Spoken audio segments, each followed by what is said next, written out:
Universal News TV, votre chaîne d'information la plus crédible. Le président Banda Kani, dans son analyse, a révélé que les attaques contre les institutions du Cameroun à Genève visaient le retour de Vincent Bolloré au port de Douala.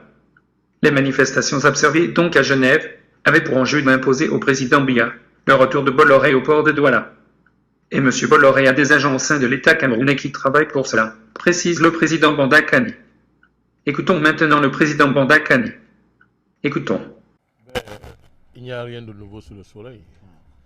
La Centrafrique est sur le coup, je l'ai dit, de la vieille tradition coloniale française. Les ressorts n'ont pas changé. Ils sont les mêmes. Ils sont les mêmes. C'est le recrutement, la cooptation des élites de votre pays dans des cercles mafieux, dans des milieux ésotériques mafieux, où on va les initier à haïr le pays et à avoir les yeux tournés rien qu'à Paris. C'est le recrutement des gens comme Bekassoua, des anciens voleurs, des anciens vendeurs de drogue, qu'on va recycler, n'est-ce pas, dans le mercenariat pour détruire son pays. Ça n'a pas changé. C'est comme ça que ça fait partout. On recrute des gens partout. On recrute des hommes d'affaires. On recrute des intellectuels, entre guillemets. Non, les diplômés. On les recrute. On les initie. Et on les laisse contre leur pays. On organise des guerres civiles. On rend le pays ingouvernable.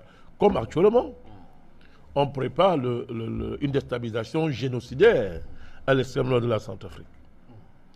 Et nous appelons à la vigilance du président Déby. Nous appelons à sa vigilance. Parce que la France, avec ce fameux Karim Bekassoua, est en train de préparer une offensive pour déstabiliser la République centrafricaine à partir de l'extrême nord, les frontières du Soudan et du Tchad. Vous parlez d'un front génocidaire. Mais bien sûr, j'ai dit déstabilisation génocidaire. Oui. Parce qu'à chaque fois, ça a toujours été quoi? D'opposer les musulmans aux chrétiens. Le nord et le sud. C'est la même chose, ça ne change pas. Ça a toujours été ça.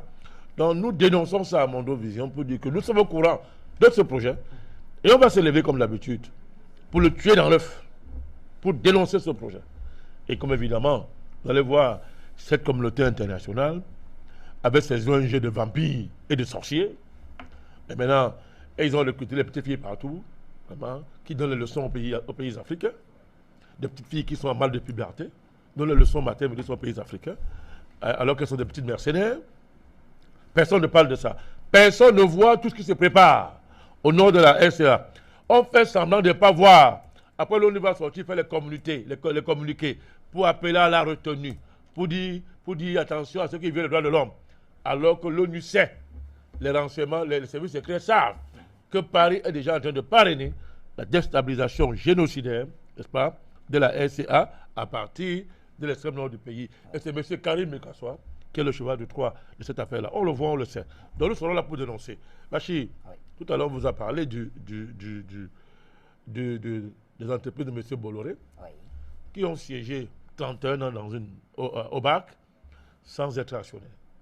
Ils étaient actionnaires et n'ayant aucun titre d'action. Je ne sais pas si vous vous rendez compte. Ils n'avaient aucun titre. Et lorsque ce patron centrafricain s'est levé pour dénoncer cela, on veut sa mort aujourd'hui.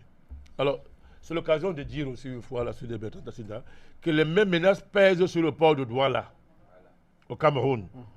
Les mêmes menaces pèsent sur le port de Douala parce que je vais vous dire, les investigations que nous avons faites nous renseignent de ce que les manifestations qui étaient organisées à Genève pour attaquer le patriarche président Paul Biya visaient à l'effrayer et à faire pression sur lui pour que Bolloré ne vienne au port de Douala. Je vous dis, non. Et on fait, entre autres, ceux qui ont organisé cet assaut final, comme ils l'ont appelé, un des enjeux de cet assaut final, n'est-ce pas, c'est le port de Douala, où M. Bolloré veut venir par tous les moyens. Et M. Bolloré a ses agents au sein du gouvernement camerounais, au sein de l'État camerounais, qui travaillent pour ça. Donc on l'a chassé du port de Douala, il n'accepte pas ça. Déjà, il a porté plainte, il fait ce qu'il veut, il fait ce qu'il veut. Mais, non content de cela, ces réseaux en France, avec les services secrets français, sont parmi ceux qui ont organisé ces manifestations, n'est-ce pas, pour faire pression sur le président Biya pour que Bolloré vienne au port de Douala. En disant que si nous avons le port, nous allons mettre fin à toute cette campagne internationale d'insultes, n'est-ce pas, de menaces, de terrorisme, n'est-ce pas, contre le président. Voilà les méthodes qui sont inacceptables. Et tant que nous serons vivants, nous allons dénoncer. On ne va pas se taire pour l'amour de l'Afrique, pour l'amour de l'humanité simplement. Merci, Président Bandakani. Les réseaux Bolloré en France, avec le service secret français, sont parmi ceux qui ont organisé les manifestations de Genève pour faire pression sur le président Biya. Une fois que Bolloré va récupérer le port de Douala, la campagne internationale contre le Cameroun prendra fin aussitôt.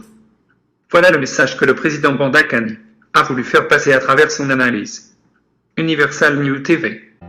Merci de suivre Universal News TV sur YouTube. Nous vous rassurons que les informations que nous diffusons au quotidien sont suffisamment crédibles.